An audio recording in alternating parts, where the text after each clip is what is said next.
আচ্ছা, স্ক্রিন দেখা যায় কিনা আমাকে একটু বলো কেউ একজন।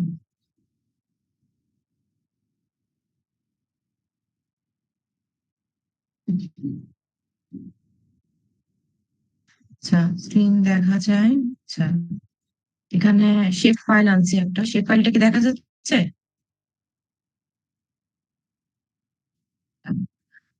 ওকে, আজকে যে কাজটা করব সেটা হচ্ছে মেইনলি ওয়াটারশেড ডেলিনেশন এবং স্ট্রিম অর্ডার। এখান থেকে এক্সামে অনেক টাইপের কোয়েশ্চেন দেয় ঘুরায় ঘুরায়। ইভেন দেখা যায় যে চারটা ব্যাচকে চার ধরনের কোয়েশ্চেন দিয়ে দিল। এখন কি দিচ্ছে এক্সামে তার উপর বেস করে আমাদের ক্যান্সেল করতে হবে। দেখা যাবে যে সবগুলো কাজ আমাদের হয়তো বা নাও করতে হতে পারে, কিন্তু আমাদের কিন্তু প্র্যাকটিস করতে হবে সবগুলাই, তাই না? তো যাই দিক, আমাদের সবগুলা প্র্যাকটিস করে যেতে হবে। তো ফার্স্ট কাজ যেটা হয়, আমাদের ডাটা যেটা দরকার হয় সেটা হচ্ছে, আচ্ছা, এই রেকর্ডিং করতে গিয়ে আমার এই যে স্ক্রিন কাঁপতেছে।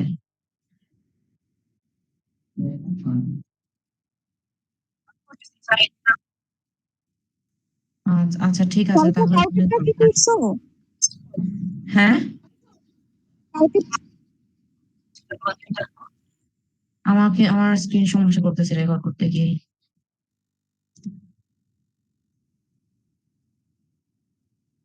তাহলে আচ্ছা, একটা মিনিট।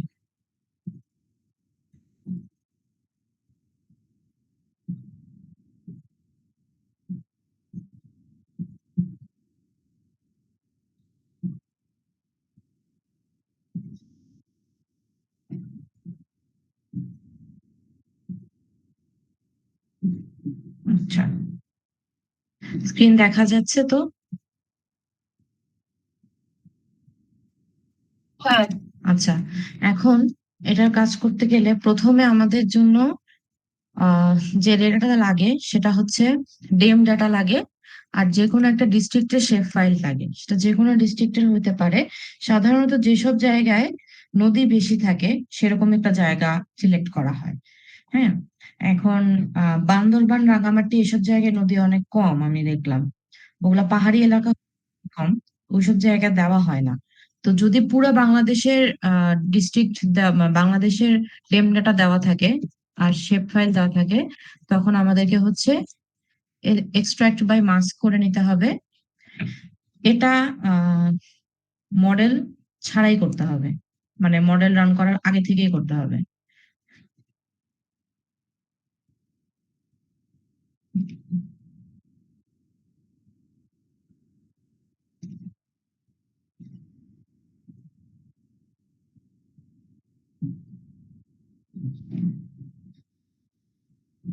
এটা কোথায় সেভ করবো? এক জায়গায় করলেই হয়েছে।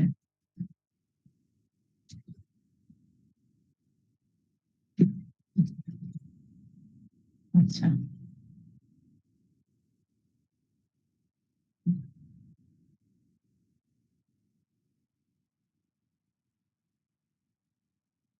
এরপর থেকে আমাদের মেইন কাজটা শুরু হবে আর কি। হ্যাঁ, এখন যেটা করতে হবে, আমাদের যে ফোল্ডারে গিয়ে, সরি, পার্সোনাল ডেটাবেস না, ফাইল ডেটাবেস খুলতে হবে।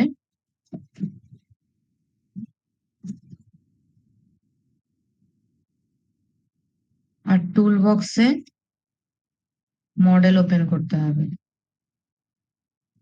Model properties.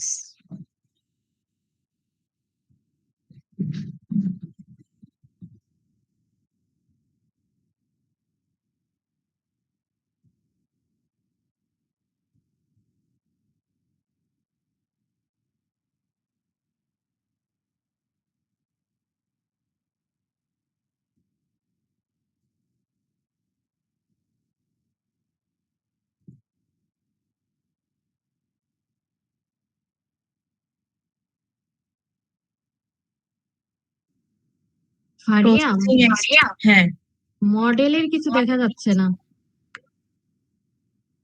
মডেলের কিছু দেখা যাচ্ছে না।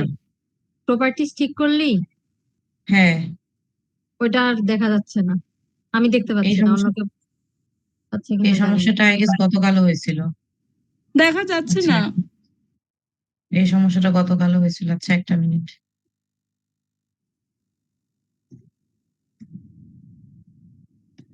এখন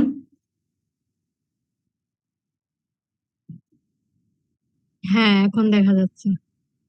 আচ্ছা, এখানে আমি জাস্ট হচ্ছে ওই যে মডেল প্রপার্টিজে ওয়ার্ক স্পেসটা দিছি, এটা দিছি যে সেম এজ লেয়ার টাঙ্গাইল, আর হচ্ছে সেল সাইজ হচ্ছে সেম এজ লেয়ার ডেম টাঙ্গাইল।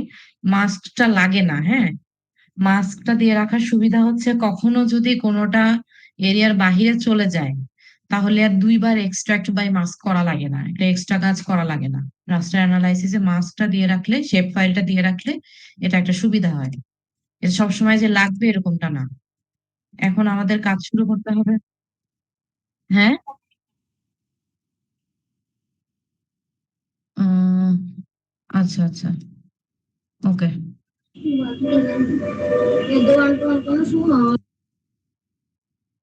কারো মাইক্রোফোন বোধহয় অন। আচ্ছা, এখন উম, এখান থেকে আমাদের যে টাঙ্গাইলের যে ডেমটা আমরা মাত্র এক্সট্রাক্ট করে নিছি, সেখান থেকে আমাদের কাজটা শুরু করতে হবে আর কি। এখন এর জন্য প্রথম স্টেপ হচ্ছে, সরি,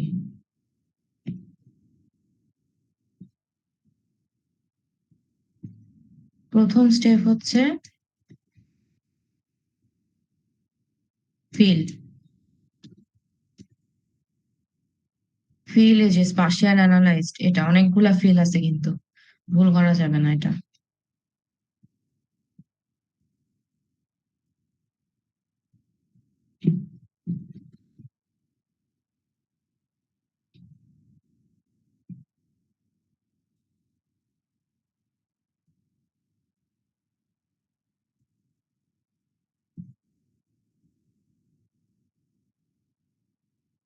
তারপরে হচ্ছে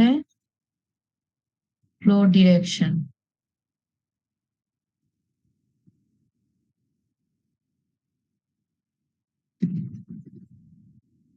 ফ্লো ডিরেকশনে খেয়াল রাখতে হবে এটা কি আছে, এটা কি D8 আছে কিনা।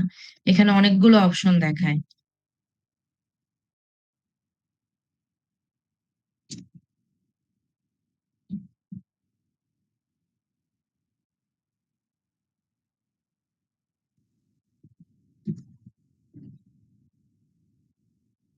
তারপরে হচ্ছে ফ্লো অ্যাকুমুলেশন।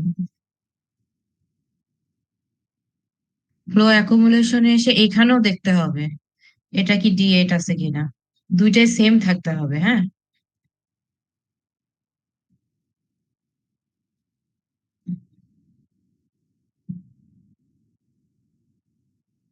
আচ্ছা, এইটাকে এবার একটু ওপেন করে দেখতে হবে, এখানে একটু কাজ আছে। কাজটা কি, এইখান থেকে মূলত স্ট্রিমটা জেনারেট হওয়া শুরু করে, অর্থাৎ মেইন স্ট্রিমটা দেখা যায়। এই যে এটা বড় সাদা অংশ যে দেখা যাচ্ছে, এটা হচ্ছে মেইন রিভার। আমরা আহ প্রধান নদী বলতে যেটাকে বুঝি, এটা এখানে খুব ভালোভাবে দেখা যায়। ঠিক আছে। পরবর্তীতে ওয়াটারশেড ডিলিনিয়েশনটা কিন্তু এখান থেকে করতে হয়, হ্যাঁ। কিন্তু এর পরের যে স্টেপটা আমরা যেটা করব, পরের স্টেপটা হচ্ছে রাস্টার ক্যালকুলেশন।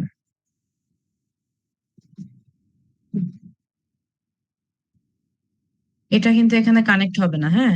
এটা কানেক্ট করা ট্রাই করে লাভ নাই, এটা কানেক্ট হয় না। আচ্ছা, এইখানে একটা ফর্মুলা দিতে হয়, flow accumulation greater than equal something. এখন এই সামথিংটা কত দিব, এটা ভ্যারি করে, এরিয়া টু এরিয়া ভ্যারি করে, অনেক কিছুর উপরে ডিপেন্ড করে। এরিয়াটা কেমন, এরিয়াটা কতটুকু, অনেক কিছুর উপরে ভ্যারি করে। এরিয়াটা সিলেট হলে একরকম, এরিয়া টাঙ্গাইল হলে একরকম, এরিয়া বান্দরবান হলে একরকম, এরিয়াটা উপজেলা হলে একরকম, এরিয়াটা জেলা হইলে একরকম, ডিপেন্ড করে। তো এটা আসলে দেখতে হয়, এজন্য সিম্বলজিতে গিয়ে প্রথমে ক্লাসিফাইডে গিয়ে ন্যাচারাল ইন্টারভাল, সরি, ন্যাচারাল ব্রেকসে গিয়ে এটাকে দুইটা ক্লাস করে আগে দেখতে হবে যে এখানে কেমন আসে ভ্যালুটা। আমি যদি নর্মাল ভ্যালু রাখি, এটা শুধু আমাকে মেইন স্ট্রিমটা দেখাবে, ভালো করে খেয়াল করলে বোঝা যায়। শুধু নর্মাল মানে ন্যাচারাল ব্রেক ভ্যালুতে বাই ডিফল্ট যেটা পড়তেছে শুধু আমাকে মেন স্ট্রিমটা দেখাবে। এখন যেটা করতে হয়, ভ্যালু আস্তে আস্তে কমাইতে হয়। প্রথমে 10,000, 10,000 দিচ্ছি, সে আমাকে আস্তে আস্তে বেশি করে স্ট্রিম দেখাচ্ছে, কিন্তু বোঝা যাচ্ছে স্ট্রিম ঠিক মতো আসে নাই। এটা চোখের আন্দাজে বুঝতে হয়। এখান থেকে স্ট্রিম ঠিক মতো আসে নাই, আস্তে আস্তে আরো কমাইতে হয়। যত কমাবা, ভ্যালু যত কমাবা এখানে স্ট্রিম তত বাড়তে থাকবে। 5,000, সিলেটের ক্ষেত্রে 5,000 দিলেই মোটামুটি সব স্ট্রিম চলে আসে। কিন্তু এখানে আমি দেখতে পাচ্ছি এখানে আমার ফার্স্ট অর্ডার, সেকেন্ড অর্ডার পর্যন্ত স্ট্রিম আসছে, থার্ড অর্ডার স্ট্রিমও আসে নাই। ভ্যালু আমাকে আরো কমাইতে হবে। 4,000, 1,000, 1,000 করে প্রথমে কমাবো। এখনো তেমন একটা ঠিক মতো আসে নাই। এভাবে কমাইতে কমাইতে আমি টাঙ্গাইল এটার ক্ষেত্রে দেখলাম মোটামুটি 1,000-এর দিকে গেলে ঠিকঠাক মতো স্ট্রিমটা আসতেছে আর কি। হ্যাঁ, 1,000 বা 1,200-র দিকে গেলে যত কম নেই স্ট্রিম ঠিক তত বেশি ভালো মতো আসে। 1,000-এর দিকে যাওয়ার পরে আমি দেখলাম যে স্ট্রিমটা মোটামুটি ঠিকঠাক মতো আসতেছে। আচ্ছা, এই জন্য এখন আমরা রাস্টার ক্যালকুলেটরে flow accumulation greater than equal 1,000-ই যে হবে ইটস নট নেসেসারি, এটা 1,200 হইতে পারে। হ্যাঁ, সাধারণত যখন 1,000-এর কাছাকাছি চলে আসে ভ্যালুটা, 1,500, 1,200 এভাবেও দিয়ে দেখা হয়, অনেক সময় 1,500, 1,200 দিয়েও দেখা যায়। এটা যে 1,500 দিতে হবে বা এটা যে 1,200 দিতে হবে তার কোনো কথা নেই। এখন 1,500 দিলে কি হচ্ছে একটু দেখো, ভাঙা ভাঙা ভ্যালু আসতেছে কিন্তু মাঝখান দিয়ে মনে হচ্ছে যে স্ট্রিম গুলো ভেঙে গেছে। এরকম হলে কিন্তু আবার হবে না। হ্যাঁ, কন্টিনিউয়াস ভ্যালু আসতে হবে। 1,500, 1,200 দিয়ে করা যেতে পারে, সমস্যা নাই, বাট বেশি কম না নিলেই ভালো। কারণ দেখে বোঝা যায় একটা এলাকায় কিন্তু 1,000 দিয়ে কিন্তু টু মার্ক চলে আসতেছিল, একটা এলাকায় এত নদী নালা আসলে আবার থাকে না কিন্তু। 5,000 দিয়ে যেমন আবার অনেক কম আসতেছিল, সিলেটে আবার 5,000 দিয়ে এই পরিমাণে স্ট্রিম চলে আসে। হুম, কিন্তু এখানে 5,000 দিয়ে কিন্তু অনেক কম স্ট্রিম আসতেছিল। এখন আবার 1,500 দিয়ে ভাঙা ভাঙা ভ্যালু আসলে জুম করলে আবার দেখা যাচ্ছে ঠিকঠাক, ওকে ফাইন, যদি ঠিক আসে তো ঠিক আছে। 1,000 দিলে আবার অতিরিক্ত চলে আসতেছিল। কিন্তু এটা যদি একটা হ্যাঁ, অনেক ছোট এলাকা হইতো, তখন দেখা যাবে যে 1,500 দিয়ে কিছুই আসবে না, তখন আবার 100, 150, 250 এরকমের দিকে ভ্যালুতে যেতে হয়। তো এটা যদি আমার 1,500 দিয়ে ঠিকঠাক মতো আসে, আমি 1,500 দিয়ে করতে পারি। কেউ চাইলে 1,200 দিয়েও করতে পারে। এটা এখানে মেইন বিষয় না। এই অ্যানালাইসিসটাতে স্ট্রিম এক একজনের এক এক রকম আসবে, ওয়াটার শেডও এক একজনের এক এক রকম আসবে। কারোর সাথে কারোর অ্যান্সার সাধারণত এটাতে মিলে না এবং মিলবেও না।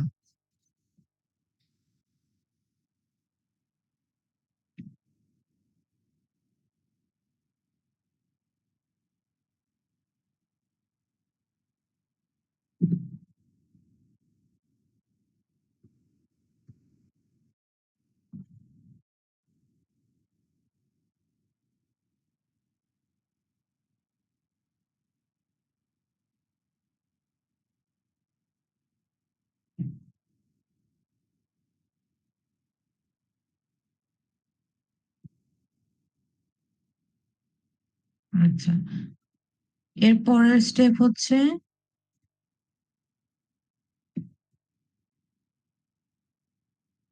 ওয়াটার শেডটাকে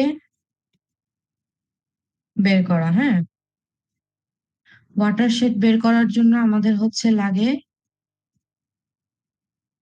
পোর পয়েন্ট। এখন পোর পয়েন্টটা নিতে হয় হচ্ছে এই যে ফ্লো অ্যাকুমুলেশনটা আছে না, এটা থেকে। হ্যাঁ, এখান থেকে দেখতে হয় যে এই যে এখানে আমি বললাম না তখন ফার্স্ট স্ট্রিমটা এই ফ্লো অ্যাকুমুলেশনে সুন্দরভাবে বোঝা যায়। এই ফার্স্ট স্ট্রিমটা যেখানে সাধারণত শেষ হয়ে গেছে, সেখান থেকেই মূলত হচ্ছে সেখানেই মূলত হচ্ছে পোর পয়েন্টটাকে নিতে হয়। পোর পয়েন্ট নেওয়ার জন্য আমাদের যে ডেটাবেসটা আছে, যে ডেটাবেজে আমরা কাজ করতেছি, সেখানে একটা ফিচার ক্লাস খুলতে হয়। আর ফিচার ক্লাসে একটা প্রজেকশন দিতে হয়। এজন্য আমাদের যে শেপ ফাইল আছে, এই শেপ ফাইলটার প্রজেকশনটা চেক করতে হয়। প্রজেকশনটা আমাদের এখানে দেখতে পাচ্ছি ইউটিএম জোন 45-এ আছে। এক্সাম হলে যদি 46-এ দিয়ে দেয়, তাহলে 46 দিয়ে কাজ করতে হবে। এখানে যেহেতু আমাদের 45-এ আছে, আমরা এখন 45-এ দিব।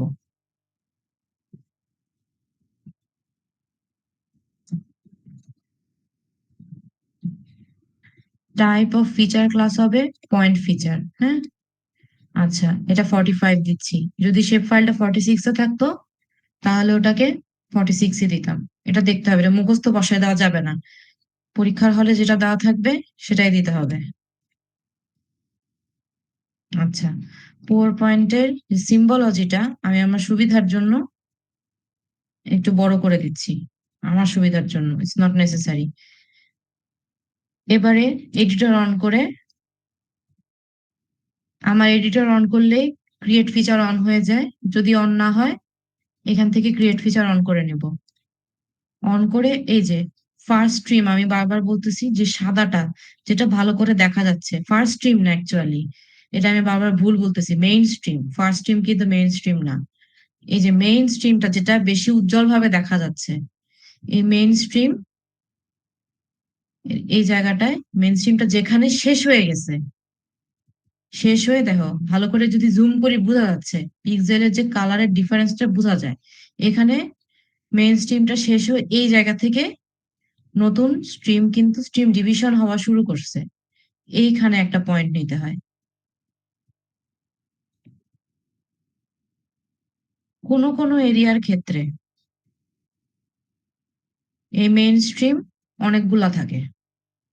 যদি এটা সিলেট হইতো, সিলেটে দুইটা মেইন স্ট্রিম আছে আমরা জানি, একটা সুরমা একটা কুশিয়ারা। সুনামগঞ্জেও সুরমা এবং কুশিয়ারার ভাগ গেছে।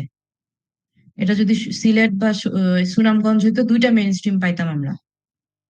এবং ওটা কিন্তু ইমেজে সুন্দর মতো বোঝাও যায় যে দুইটা মেইন স্ট্রিম আছে। টাঙ্গাইলে আমি ঠিক জানি না কোন কোন নদীটা গেছে, বাট কোনো না কোনো একটা নদী মেইন স্ট্রিম হিসেবে গেছে এখানে। কিন্তু সিলেটেরটা একদম ক্লিয়ারলি বোঝা যায় যে এটা সুরমা, এটা কুশিয়ারা, একদম সুন্দরভাবে বোঝা যায়। ঠিক আছে, এখন এডিটরটা অফ করে সেভ এডিট ইয়েস করে দিতে হবে। আচ্ছা,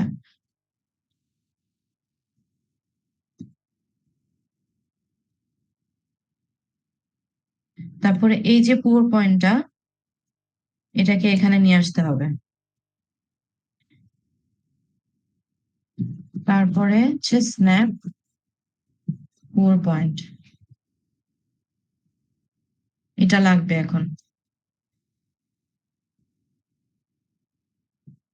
এ- দুইটাই লাগবে এখানে, অ্যাকুমুলেশন রাস্টার, ফ্লো অ্যাকুমুলেশনটা, হ্যাঁ, আগেরটা। রাস্টার ক্যালকুলেশন করার পরেরটা কিন্তু কানেক্ট করা যাবে না। ঠিক আছে, এটা কানেক্ট করে দিলাম। পরে রাম।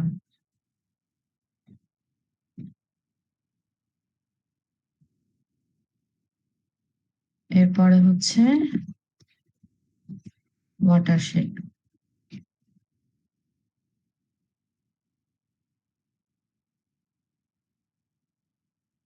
কানেক্ট করার সময় এখানে দেখবে দুইটা ইনপুট আসে, একটা ইনপুট ফ্লো ডিরেকশন রাস্টার, একটা ইনপুট রাস্টার আর ফিচার পোর পয়েন্ট ডাটা। এই স্ন্যাপ পোর পয়েন্টটা অ্যাড হবে সেকেন্ডটা হিসেবে, আর ফ্লো ডিরেকশন রাস্টারে এই যে ফ্লো ডিরেকশনটা অ্যাড হবে।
হ্যালো,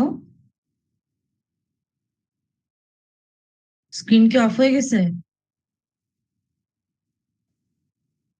আচ্ছা আচ্ছা, ওয়েট।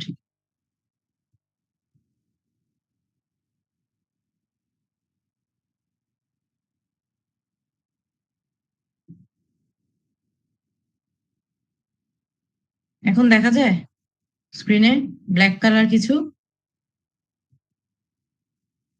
আচ্ছা, এই যে স্ক্রিনে যে আমার এরকম শেপের একটা কিছু দেখা যাচ্ছে না? এটাই হচ্ছে আমার, এটাই হচ্ছে ওয়াটার শেড। হ্যাঁ, এখন এখানে আমার এটা কালার হিসেবে শো করতেছে। ফাইনালি ম্যাপটাকে আমরা, এই জিনিসটাকে আমরা এরকম রাখবো না। হ্যাঁ, এটা যেহেতু এখনো রাস্টার হিসেবে আছে, আমরা যেটা করব এটাকে পরবর্তীতে আমরা রাস্টার টু পলিগন করে ফেলি। হ্যাঁ,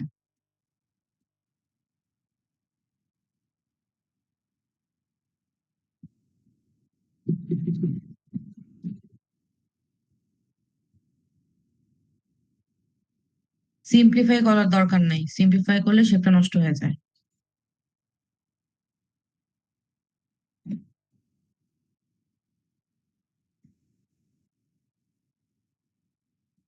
এই যে ব্লু কালার শো করতেছে, এটাই হচ্ছে ওয়াটার শেড। ঠিক আছে, মাল্টিপল পয়েন্টস নিয়ে নিয়েও ওয়াটার শেড করা যায়। ঠিক আছে, যদি স্ট্রিম মানে মেইন স্ট্রিম অনেক বেশি থাকে তখন। আচ্ছা, এখন এটা তো আমার ওয়াটার শেড গেল। এখানে আসলে আরো অনেক কাজ আছে। এখানে ইয়াও বের করতে হয়, কি জানি বলে, স্ট্রিম অর্ডার বের করতে হয়। তো স্ট্রিম অর্ডার কাজটা শুরু করতে হয় হচ্ছে যে এইখান থেকে, রাস্টার ক্যালকুলেটরের পর থেকে।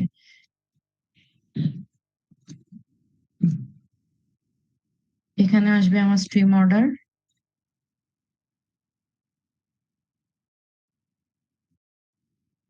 ফ্লো ডিরেকশন রাস্টার।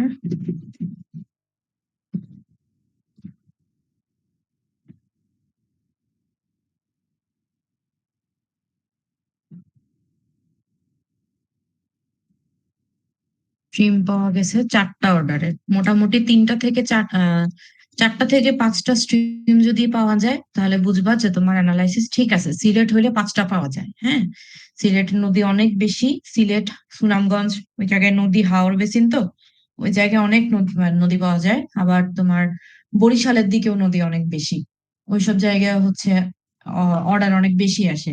এখানেও চারটা আসছে, সো বোঝা যাচ্ছে যে মোটামুটি ঠিক আছে। টান্দরবানের দিকে আবার তিনটার বেশি আসেই না, যাই করি তিনটার বেশি আসে না। ঠিক আছে, এখানে যেহেতু আমরা চারটা অর্ডার পাইছি, মোটামুটি চারটা পেলে স্যাটিসফাইড থাকবা, আবার করতে যাওয়ার দরকার নেই। বাট চারটার কম পাইলে মানে ধরে নেওয়া হয় যে কোথাও একটা ভুল হয়েছে। আচ্ছা, এটা এখনো রাস্টার ফরম্যাটে আছে, এটাকেও হচ্ছে ভেক্টর ফরম্যাটে নিতে হবে। এখন যেহেতু এটা লাইন ফিচার, এটা এরিয়া না, এজন্য এখানে রাস্টার টু পলিলাইন এই টুলটা ইউজ করা যায়। আর সরাসরি পার্টিকুলারলি স্ট্রিমের জন্যও একটা আলাদা করে টুল আছে, সেটা হচ্ছে স্ট্রিম টু ফিচার। দুইটাই ইউজ করা যায়।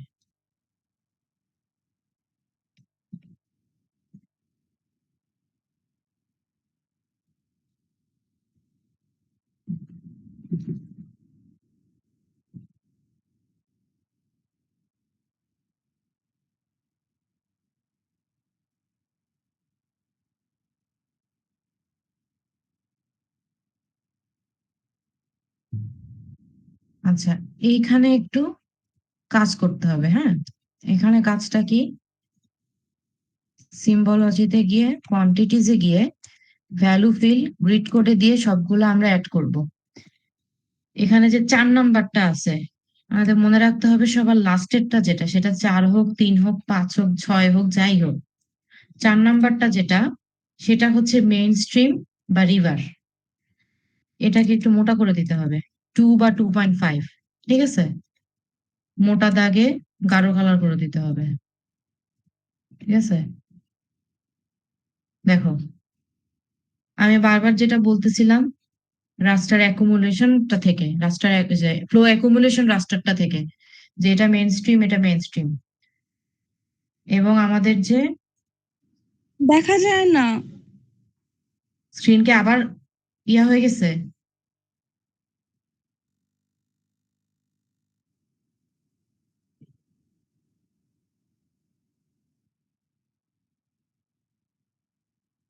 এখন হ্যাঁ, দেখা যাচ্ছে। আচ্ছা, এই যে দেখো এখানে যে মেইন স্ট্রিমটা আমাদের আসছে, হ্যাঁ, এই যে মেইন স্ট্রিম। আর তখন যে আমি বলতেছিলাম রাস্টার অ্যাকুমুলেশন, ফ্লোর অ্যাকুমুলেশন রাস্টারটা, যে এটা মেইন স্ট্রিম, এটা কিন্তু আমাদের অ্যানালাইসিস সাথে মিলে গেছে। কারণ আমাদের যে ওয়াটার শেডটা এরকমই আসতে হবে, যে মেইন স্ট্রিমের সাথে, মেইন স্ট্রিম থেকে শাখাগুলোর সাথে মিলতে হবে। যদি এরকম না আসে তাহলে আবার অনেক কাহিনী করতে হয়, অনেক কাহিনী করে ওটাকে বাদ দিতে হয়। ধরো যদি এই জায়গা পর্যন্ত ওয়াটারশেড চলে আসলো, বা এই জায়গায় ওয়াটারশেড চলে আসলো, তখন সেটাকে আবার সিলেক্ট করে কাটতে হয় অ্যাট্রিবিউট টেবিল থেকে। ওগুলো অন্য কাহিনী। হুম। তো এই জন্য আপাতত এটাই হচ্ছে আমাদের, তাহলে আমরা যে সিলেক্টেড ওয়াটারশেড চাচ্ছিলাম, এটাই হচ্ছে আমাদের ওয়াটারশেড। এখন স্যার কি দেখবেন? হ্যাঁ, কারোর ধরো এইটা মেইন স্ট্রিম চলে আসলো, কথার কথা, স্যার দেখবেন যে এই মেইন স্ট্রিমের সাথে ওয়াটারশেড আসছে কিনা তোমার। কারণ ধরো এটা মেইন স্ট্রিম আসে নাই, কিন্তু তার কি আবার এটা ওয়াটারশেড চলে আসছে কিনা, স্যার এগুলা দেখবে। স্যার দেখতে যাবে না যে ওর ওইটা ওয়াটারশেড আসছে, তোমারটা ওয়াটারশেড আসে নাই কেন, এটা দেখবে না। একজনের সাথে আরেকজনেরটা স্যার মিলাইতে যাবে না, ঠিক আছে? এটা স্যার করবে না। তোমারটার সাথে তোমারটা ঠিক আছে কিনা স্যার ওইটুকুই খালি দেখেন আর কি, ঠিক আছে? আমি যতটুকু শুনছি সিনিয়রদের থেকে, এতটুকুই শুনছি। অন্য একটা কারণ কারোর সাথে নাকি কারোর রেজাল্ট মিলে না, এবং মেলার কথাও না। এই যে পুয়ার পয়েন্টটা যে নেওয়া, এটাই ডিফারেন্ট হয়ে যাবে, কারণ ফ্লো অ্যাকুমুলেশন গ্রেটার দেন, কে কত নিচ্ছে না নিচ্ছে তার কোনো ঠিক নাই। এক একজন এক এক রকম ভ্যালু নিবে, এখানেই সবার অ্যান্সার রেজাল্ট ডিফারেন্ট হওয়া শুরু করবে, ঠিক আছে? আচ্ছা, এটা গেল। এটা আমাদের লাগবে, হ্যাঁ। আচ্ছা, এরপরে হচ্ছে ওয়াটারশেড। আচ্ছা, এই জায়গায় এগুলা ভ্যালুগুলা একটু বাড়াই দিতে হবে। এটা মনে হয় 2.5 দিচ্ছি না, হ্যাঁ, এটাকে 2 করে দিতে হবে। এগুলা ভ্যালুগুলো একটু বাড়াই দিতে হবে। তারপর 1.5, উপরেরটারও কালার একটু ডার্ক করে দিচ্ছি, এটা 1 থাকবে, ঠিক আছে, যাতে মোটামুটি ভালোভাবে বোঝা যায়। আর ওয়াটার শেডের যে কালারটা, এটা অলওয়েজ হচ্ছে, এই যে দেখো এখানে একটা কালার আছে অ্যাপাটাইট ব্লু, এটা হবে, বাউন্ডারিটা হইতে হবে হচ্ছে ডার্ক ব্লু টাইপের একটা কালার, যাতে এটা ডেলিনিয়েটেড, আলাদা একটা এরিয়া বোঝা যায়। এটাই হচ্ছে ডেলিনিয়েশন করা ওয়াটারশেড। আচ্ছা, ওয়াটারশেড ডিলিনিয়েশন করা শেষ আমাদের, স্ট্রিম অর্ডারও হয়ে গেছে। এখন আমাদের লাগবে কি, আরেকটা জিনিসই বাকি থাকে, সেটা হচ্ছে বেসিন। বেসিনটা আমি একবারই আসতে দেখছি, এটা খুবই সোজা জিনিস, হ্যাঁ। বেসিনে একটা টুল আছে, এই টুলটাকে এনে ফ্লো ডিরেকশনের সাথে কানেক্ট করে দিলে বেসিন চলে আসে, হ্যাঁ। আচ্ছা,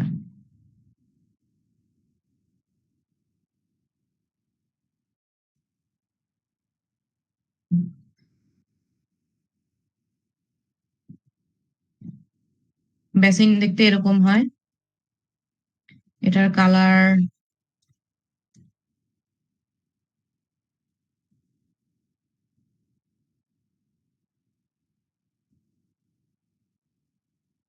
এখন এত কিছু ভালো মতো বোঝা যায় না, তাই না?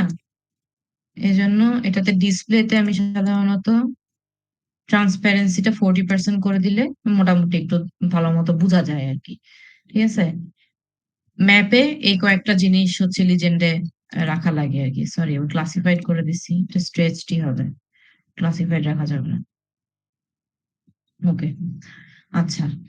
এখন এই যখন ম্যাপের মধ্যে, মানে একটা মডেলের মধ্যে আমি সবকিছু দেখাইতেছি, স্ট্রিম, স্ট্রিম অর্ডার, তারপরে ওয়াটারশেড, তারপরে বেসিন, মানে এভরিথিং, তখন সেটা হয়ে যায় হাইড্রোলজি, ঠিক আছে? মোটামুটি হাইড্রোলজির যা যা এলিমেন্ট আছে সবকিছু এখানের মধ্যে উপস্থিত, ঠিক আছে? এই জন্য তখন হাইড্রোলজি, যদি হাইড্রোলজিক্যাল মডেল বলে তখন এগুলো সবগুলা দেখাইতে হবে। কোশ্চেনে যদি পার্টিকুলারলি ওয়াটারশেড বলে দেয়, তাহলে ওয়াটারশেড পর্যন্ত যতটুকু আমি করছি ততটুকু করলেই হবে। ফ্লো অ্যাকুমুলেশন করে পয়েন্ট নিয়ে ওয়াটারশেড। যদি ওয়াটারশেড আর স্ট্রিম অর্ডার বলে তাহলে ওয়াটারশেড আর স্ট্রিম অর্ডার পর্যন্ত করলেই হবে, বেসিন করতে হবে না। যদি ওয়াটারশেড আর বেসিন বলে তাহলে ওয়াটার যে ফ্লো অ্যাকুমুলেশন, ওয়াটারশেড করে বেসিন। আর যদি সবগুলো করতে বলে, কোশ্চেন দেখে বুঝবা তোমার কোন কোন স্টেপ করা লাগবে, যতটুকু করতে বলবে ততটুকু। আর যদি হাইড্রোলজি বলে তখন পুরাটা করতে হবে। ঠিক আছে? এখন টেইল হিসাবে স্যার অন্য একটা জিনিস দেন, সেটা হচ্ছে ড্রেনেজ ডেনসিটি ক্যালকুলেট করা। সাধারণত আমরা জানি যে আস্তে আস্তে যত ব্যাচ পিছায় কোশ্চেন কঠিন হইতে থাকে। কোনো একটা ব্যাচে স্যারে কোনো একটা কোয়েশ্চেন কঠিন করতে পারে, ড্রেনেজ ডেনসিটি ক্যালকুলেট করতে দেয়। আমরা ক্যাচমেন্ট এরিয়ার কথা পড়ে আসছি, তাই না? Catchment area drainage density calculate করতে হয়। এই ওয়াটারশেডটাই হচ্ছে ক্যাচমেন্ট এরিয়া, এই জায়গাটারই ড্রেনেজ ডেনসিটি ক্যালকুলেট করতে হয়। এখন কেমনে করব, তাই না? আমার এই জায়গাটার এরিয়াটা ক্যালকুলেট আমরা ইজিলি করে ফেলতে পারবো, কারণ আমার এটার পলিগন ডাটা আছে অ্যাট্রিবিউট টেবিলে। আমি ইজিলি এখানে এরিয়াটা ক্যালকুলেট করতে পারবো। কিন্তু আমার যে স্ট্রিমটা, এটা তো শুধুমাত্র এই এরিয়াটুকুর মধ্যে নাই। স্ট্রিমটা তো আমার পুরা এরিয়া, তাই না? পুরা ডিস্ট্রিক্টের। আমি তো পুরা ডিস্ট্রিক্টের স্ট্রিম আমার দরকার নাই। আমার স্ট্রিম শুধুমাত্র দরকার আমার শুধুমাত্র এইটুকু জায়গা। সো আমাকে এইটুকু জায়গার মধ্যে কতটুকু কি পরিমাণে স্ট্রিম আছে এটা আগে বের করতে হবে। এই জন্য যে টুলটা ইউজ করা হয় সেটা হচ্ছে ক্লিপ অ্যানালাইসিস। ক্লিপ অ্যানালাইসিস টুলটা ইউজ করা হয় দুইটা ভেক্টর ডাটাকে যখন দুইটা ভেক্টর ডাটা ইউজ করে যখন ক্লিপ করা হয়। আমরা সাধারণত এক্সট্রাক্ট বাই মাস্ক ইউজ করি যখন একটা রাস্টার ফাইলকে ক্লিপ করার দরকার হয় তখন। একটা রাস্টার ফাইলকে শেপ ফাইল দিয়ে ক্লিপ করি। কিন্তু যখন আমার যাকে ক্লিপ করব সেও ভেক্টর ফাইল বা ফিচার, যে ক্লিপ করবে সেও শেপ ফাইল, দুইটাই যখন আমার হচ্ছে পলিগন বা ভেক্টর ফাইল শেপ ফাইল আকারে আছে, তখন ইউজ করা হয় হচ্ছে ক্লিপ টুল, ক্লিপ অ্যানালাইসিস এই টুলটাকে। ঠিক আছে? এখন এখানে একটু বুঝতে হবে যে কোনটাকে আমি ইনপুট হিসেবে দিব আর কোনটাকে মাস্ক ডাটা হিসেবে দিব। হ্যাঁ, এটা একটু বুঝতে হবে। এখানে ইনপুটটা হচ্ছে আমার স্ট্রিম ফিচারটা, কারণ এটা হচ্ছে আমার বড় ফিচারটা। আর ক্লিপ ফিচার মানে হলো আমার শেপ ফাইল। এখানে আমার যে ওয়াটার শেডটা এটাই কিন্তু শেপ ফাইল হিসেবে কাজ করতেছে, তাই না?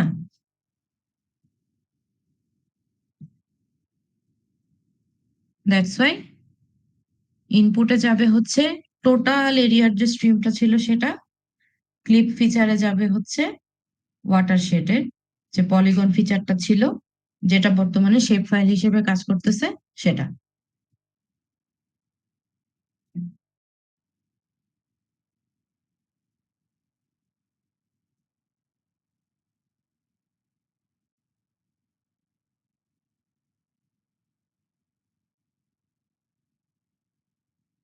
দেখো, শুধুমাত্র আমার এই জায়গাটুকুর মধ্যে যে পরিমাণে স্ট্রিম ছিল এটা চলে আসছে।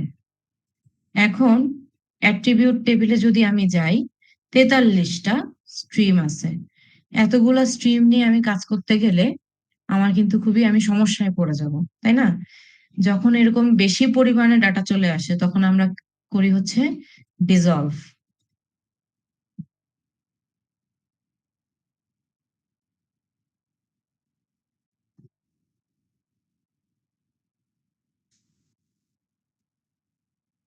ডিজলভ কিন্তু দুইটা আছে, হ্যাঁ, একটা ডিজলভ কভারেজ, একটা ডিজলভ ডাটা ম্যানেজমেন্ট। হ্যাঁ, ডাটা ম্যানেজমেন্টটা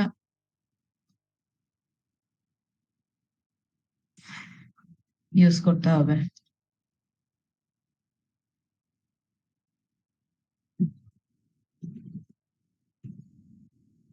আর ডিজলভ ফিল্ড হবে গ্রিড কোড।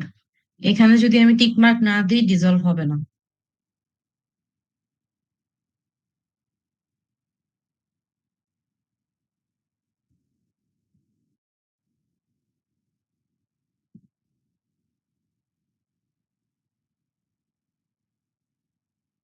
আচ্ছা,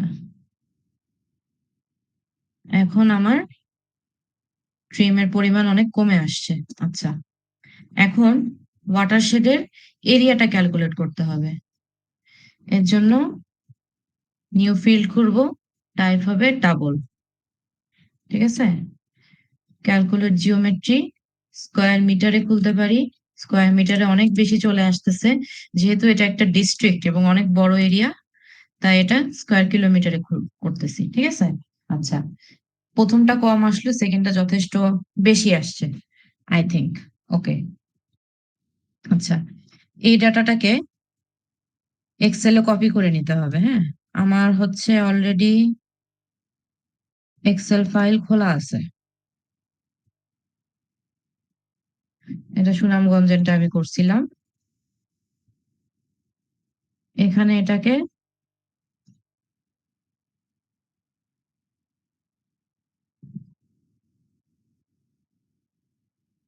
কপি করে নিতে হয়। আমাদের শুধুমাত্র এরিয়াটা লাগে। হ্যাঁ, বাকিগুলা দিয়ে আমার কিন্তু কোনো কাজ নাই। যেভাবে এরিয়া ক্যালকুলেট করা যায়, সিমিলার ভাবে লেন্থও ক্যালকুলেট করা যায়।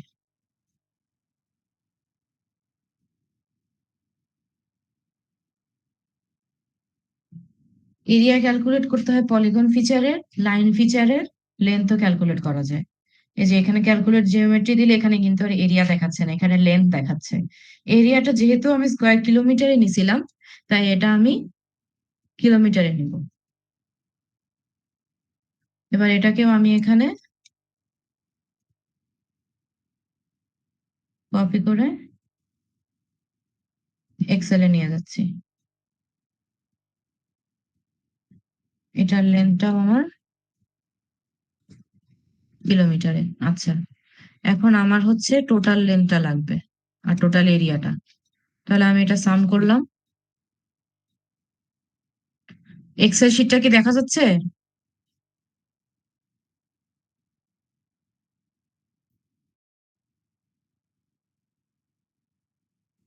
হ্যাঁ, দেখা যায়।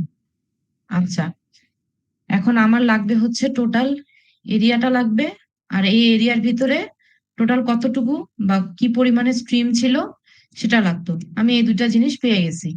এখন আমার হচ্ছে ড্রেনেজ ডেন্সিটির ফর্মুলা। ঠিক আছে, ড্রেনেজ ডেন্সিটির ফর্মুলা শহীদ স্যারের স্লাইডে উল্টা ছিল। হ্যাঁ, উল্টা ছিল, বাট স্যার যখন থিওরি ক্লাসে রিভার পড়াইছিলেন, তখন হচ্ছে লগিয়ে স্যার আবার ঠিকঠাক ভাবে পড়াইছিলেন। তখন আবার ড্রেনেজ ডেন্সিটির ফর্মুলাটা হচ্ছে লেন্থ ডিভাইডেড বাই এরিয়া। হ্যাঁ, তো এই ফর্মুলাটা আমরা ইউজ করে এক্সেলে খুব ইজিলি করে ফেলা যায় আর কি। আমরা যদি পরীক্ষার হলে ক্যালকুলেটর নিয়ে যাই তো খুবই ভালো কথা, ক্যালকুলেটর না নিয়ে গেলেও অসুবিধা নেই। লেন্থ, এই যে টোটাল লেন্থ, ডিভাইডেড বাই এই যে টোটাল এরিয়া করে দিবা।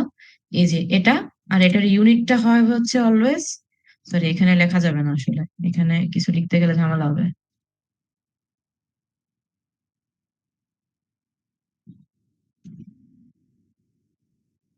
এটার ইউনিটটা অলওয়েজ হয় হচ্ছে পার কিলোমিটার। হ্যাঁ,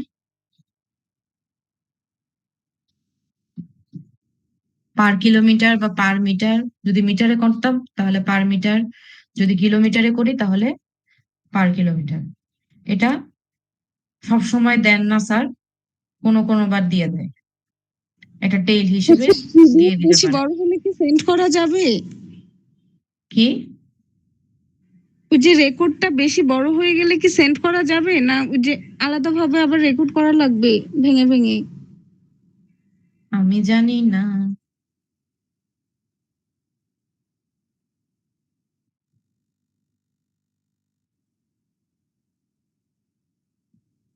এই যে এটা কপি হয় না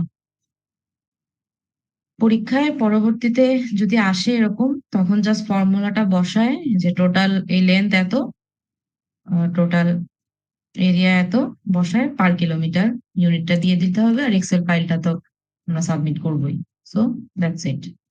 ঠিক আছে, আর মডেলটা তো আছেই। মডেল দেখতে এরকম হবে, বিশাল বড় মডেল। তবে মডেল নাকি পিএনজি করে সাবমিট করা লাগে না, মডেলটা নাকি পুরোটা রান করে দেখে। এই যে এখানে আসবে, স্যারকে যদি বলি স্যার পরীক্ষা শেষ, স্যার নাকি এখানে ক্লিক করেন রান এন্টায়ার মডেলে। এন্টায়ার মডেল রান করে দেখেন যে আসলে মডেল রান হইতেছে কিনা।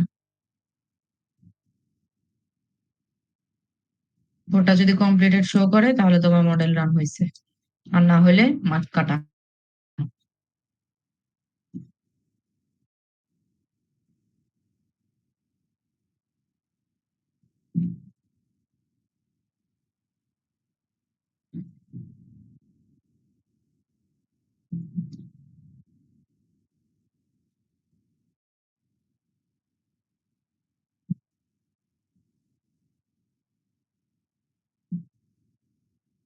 ওকে, আচ্ছা, ম্যাপ না, এটা থেকে ম্যাপ কেমনে বানাবো? পরীক্ষায় তো আমাদেরকে আসলে অনেক কিছুই দেখা যায় যে ম্যাপ ম্যাপ তো আমাদেরকে দিতেই হবে অবভিয়াসলি। পরীক্ষায় ম্যাপ দেওয়ার জন্য হচ্ছে আমাদের যে যে ফিচার গুলা লাগে সেটা হচ্ছে স্ট্রিম টু ফিচার, যে ফিচারটা করছিলাম সেটা লাগবে, ওয়াটারশেডের পলিগনটা লাগবে, বেসিনটা লাগবে। এই তিনটাই লাগে, হ্যাঁ। এখন হচ্ছে এই জায়গায় একটু কাজ আছে।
কাজটা হচ্ছে এই যে এইখানে, এখানে লেভেল গুলাকে ঠিক করতে হবে, হ্যাঁ। এটা হবে ফার্স্ট স্ট্রিম, এটা সেকেন্ড স্ট্রিম, এটা থার্ড স্ট্রিম, আর লাস্টেরটা যেটা থাকবে এটা হবে মেইন স্ট্রিম বা রিভার। ঠিক আছে, এটা দিতে হবে এভাবে। তারপরে সরি, পেজ এন্ড পেন সেটা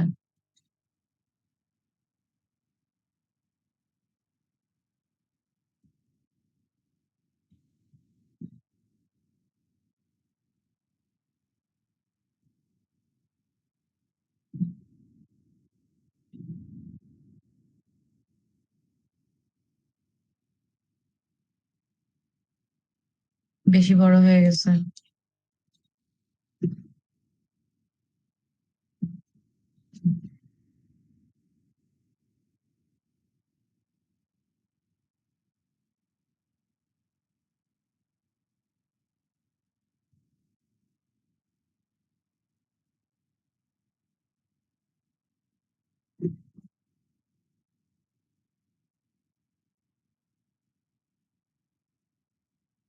আচ্ছা, এখন হচ্ছে আমরা টাইটেল, ওই টাইটেল মাইটেল দেওয়া যেতে পারে।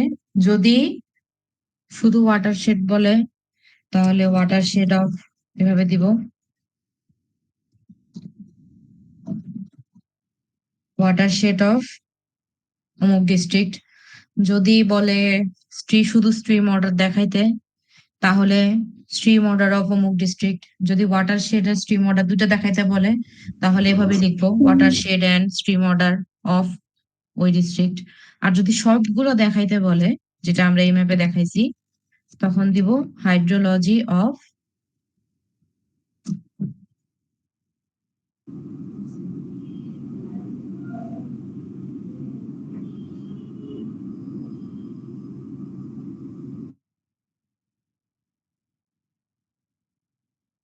আচ্ছা, এখন মেইন ঝামেলা হচ্ছে আমাদের লিজেন্ডে। হ্যাঁ, লিজেন্ডে একটু ঝামেলা আছে।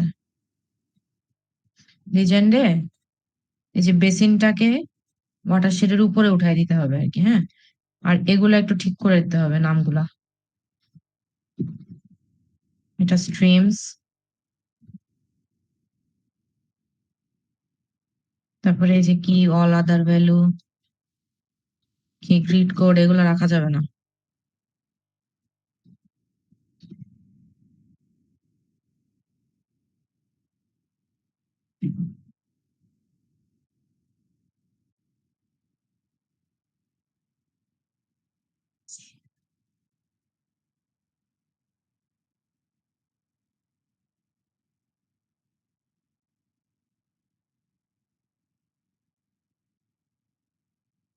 এই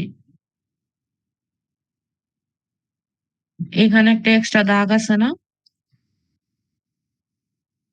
এটাকে আনগ্রুপ করে সরাই দিতে হবে।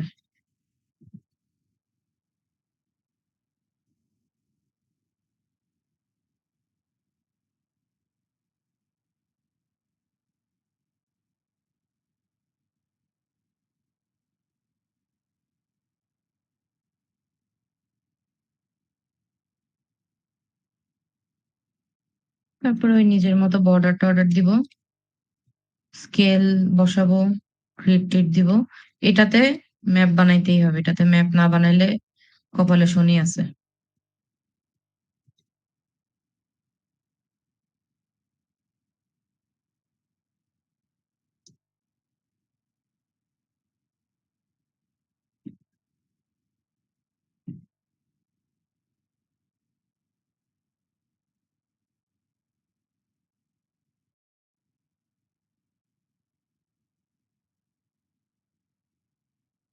তারপরে স্কেল স্কেল দিবা, গ্রিড দিবা, দিবা, ব্যাস। তারপরে জেপিইজি হিসেবে এটাকে এক্সপোর্ট করলে ওই যা আসে ওটাই হচ্ছে ম্যাপ, ফাইনাল ম্যাপ। ঠিক আছে, এখানে আমি সুনামগঞ্জেরটা করছিলাম, তারপরে সিলেটের মনে হয় করছিলাম। এই যে সুনামগঞ্জের দুইটা মেইন স্ট্রিম রিভার, সুনামগঞ্জেরটা দেখতে যে এরকম হয় আর কি।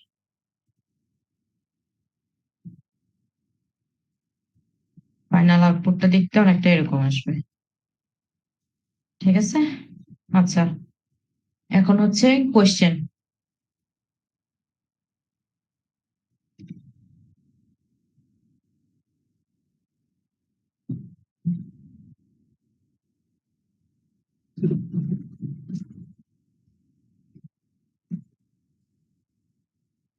ফারিয়া, বলেন। ওই যে পোর পয়েন্ট আছে না, ওটা আরেকবার বুঝাই দিবা?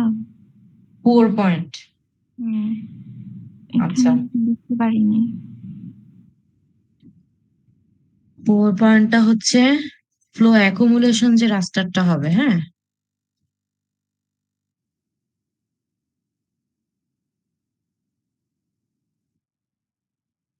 ফ্লো অ্যাকুমুলেশন রাস্টারটা থেকে ক্লিয়ারলি মেইন স্ট্রিমটা বোঝা যায়, সবচেয়ে উজ্জ্বল যে কালারটা সেটা হবে হচ্ছে মেইন স্ট্রিম। ঠিক আছে, এই মেইন স্ট্রিম থেকে মেইন স্ট্রিমটা যে জায়গায় শেষ হয়ে গেছে, চোখের চোখের দেখায় বোঝা যায় মেইন স্ট্রিমটা যে জায়গায় শেষ হয়ে গেছে, সেখানেই হচ্ছে পুয়ার পয়েন্টটা নিতে হয়। তো পুয়ার পয়েন্ট নেওয়ার জন্য মূলত হচ্ছে এখানে ডেটাবেজের মধ্যে একটা ফিচার ক্লাস ওপেন করতে হয়। হ্যাঁ, ফিচার ক্লাসের নাম দিবা তুমি তোমার এই যে পুয়ার পয়েন্ট হিসেবে,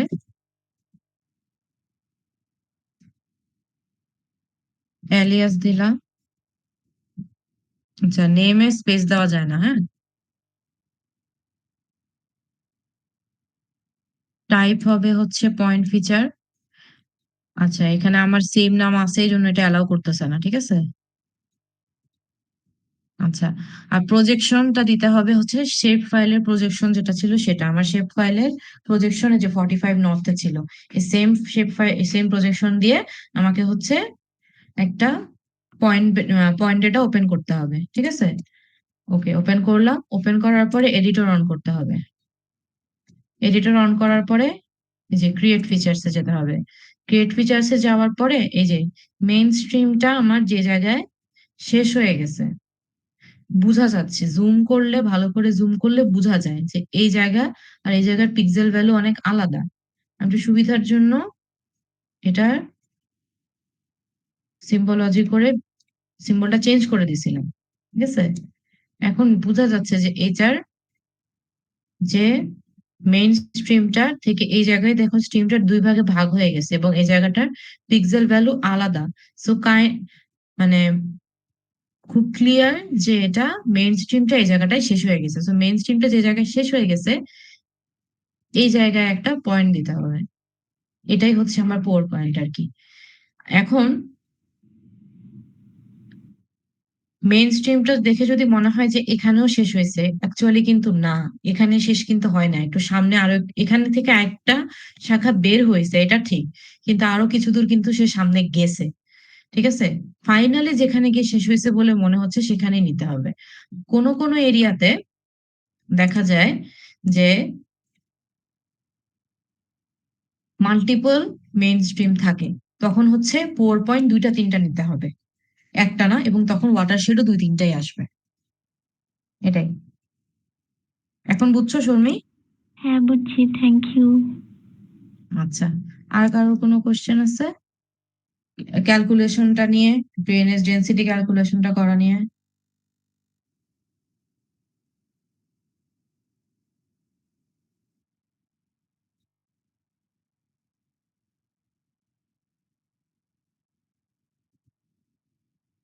আচ্ছা ফারিয়াদ, ড্রেনেজ ডেনসিটিতে যে ডাটার পরিমাণ বেশি আসলে সেটা হচ্ছে ডিসলভ ডাটা ম্যানেজমেন্ট দিয়ে তারপর ওটাকে কমিয়ে নিয়ে আসবো ডাটা, তাই না?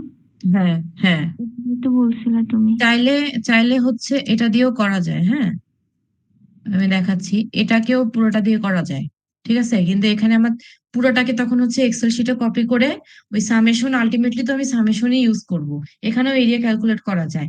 কিন্তু আমি কেন বলছি ডিসলভ করতে, এটা যদি এরিয়াটা টাঙ্গাইল না হয়ে সিলেট হয়, 1,000-এর 500-1,000-এর উপরে স্ট্রিম চলে আসবে, তখন মাথা ঘুরবে দেখে। এই জন্য ডিজলভ করে নিলে কাজটা ইজি হয়ে যাবে, পুরোটাকে কপি করতে তখন খবর হয়ে যায় আর কি।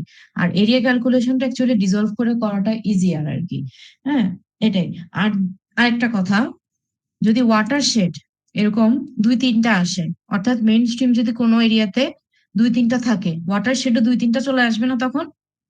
তখন ওয়াটারশেডও এরকম হচ্ছে ডিজলভ করে নিতে হবে এরিয়া ক্যালকুলেশন করার আগে, ঠিক আছে? এখানে যেহেতু আমার মেইন স্ট্রিম একটাই, ওয়াটারশেডের জন্য এখানে আমার ডিজলভ করা লাগে নাই। যদি ওয়াটারশেড এরকম দুই তিনটা আসে, তখন ওয়াটারশেড এরকম ডিজলভ করে নিতে হবে। ক্যালকুলেশনের আগে? হ্যাঁ, এরিয়া ক্যালকুলেশনের আগে, অর্থাৎ হচ্ছে এই জায়গায়, এই যে ওয়াটারশেড পলিগন, এইখানে আমার আরেকটা টুল বক্স অ্যাড হবে আর কি, এখানে এই জায়গায় আরেকটা আরেকটা ডিজলভ অ্যাড হবে এই জায়গায়, এই গ্রিড কোড দিয়ে ওয়াটারশেডটাকে ডিজলভ করতে হবে, কারণ তখন ওয়াটারশেড দেখা যাবে যদি আমার দুইটা তিনটা হয়, তখন ওয়াটারশেডেরও সেম এরকম অনেকগুলা চলে আসবে। সিলেটে, সিলেট যদি করতে যাও, ওটা হাওর বেসিন এরিয়া, তো হাওর বেসিন বলে না ওখানে, এই যেমন সুনামগঞ্জে যে টাঙ্গুয়ার হাওর আছে, ওখানে যে কতগুলো ওয়াটারশেড, কোনো আইডিয়া নেই। এখানে তো দেখতে, আমার ম্যাপটা কোথায়, এখানে দেখতে লাগতেছে একটা ওয়াটারশেড, কিন্তু এখানে ডিজলভ করে করে একটা বানানো হয়েছে। এখানের মধ্যে মনে হয় হাওর এরিয়া তো জানোই সবাই, হাওর মানে হলো মাল্টিপল, ওখানে বিল থাকে, যেগুলো বর্ষার সময় সেসব জায়গায় পানি জমে, তাই না? সারা বছর তো ওখানে পানি থাকে না। তো এই মাল্টিপল বিল গুলোর প্রত্যেকটা একটা একটা একটা একটা ওয়াটারশেড হয় আর কি, প্র্যাকটিক্যালি যদি আমরা থিঙ্ক করি বিষয়টা এরকম দাঁড়ায়। তো ওগুলাকে তখন ওই যে এরকম 10-12টা ওয়াটারশেডই আসছিল আমার সুনামগঞ্জে, টাঙ্গুয়ার হাওরের। এবং যদি কিশোরগঞ্জ দিয়ে দেয়, ওইখানেও সেম টাইপ অফ ব্যাপার দাঁড়াবে, মৌলভীবাজার দিলেও সেম টাইপ অফ ব্যাপার দাঁড়াবে, ঠিক আছে? তো হাওর এরিয়া গুলাতে এরকম পাওয়া যায়। এটা টাঙ্গাইল একটা সাদা সিধা জায়গা দেখে সিম্পল আসছে জিনিসটা, সব জায়গায় এরকম সিম্পল হবে না। এবং পরীক্ষায় কোন কার ভাগে কোন এরিয়া পড়বে, উই নেভার নো। হ্যাঁ, তো এটা সিম্পল জিনিস দিয়ে দেখাইছি, ঠিক আছে? প্র্যাকটিস করার সময় একটু সিলেট, সুনামগঞ্জ বা হচ্ছে রংপুর, যেসব জায়গায় ফ্লাড হয়, যেসব জায়গায় নদী নালা বেশি, এরকম জায়গাগুলো দিয়ে একটু প্র্যাকটিস করে গেলে ভালো আর কি।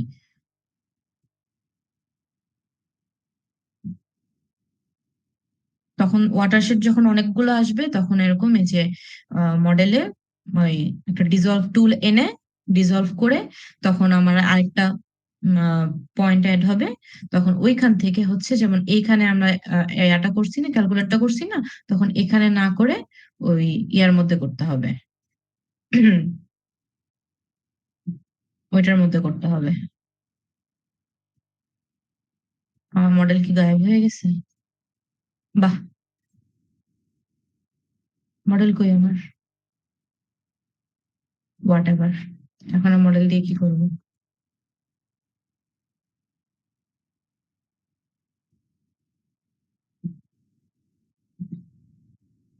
আচ্ছা, আর কারো কোনো কোয়েশ্চেন আছে?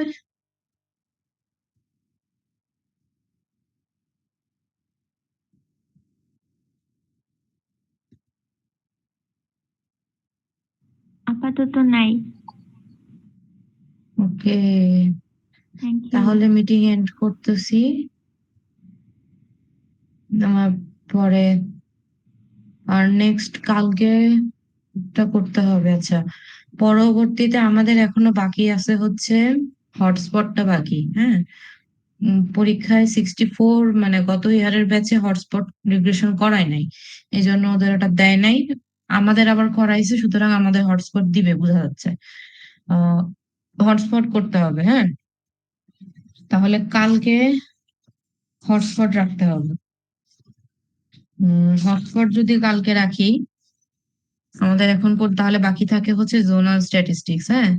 জোনাল স্ট্যাটিস্টিক্সটা অনেক বড় জিনিস, এটাতে সময় লাগবে, বড় জিনিস। আর কঠিন, কঠিন না, সহজ, কিন্তু টাইম লাগে অ্যাকচুয়ালি, বড় টাইম লাগে।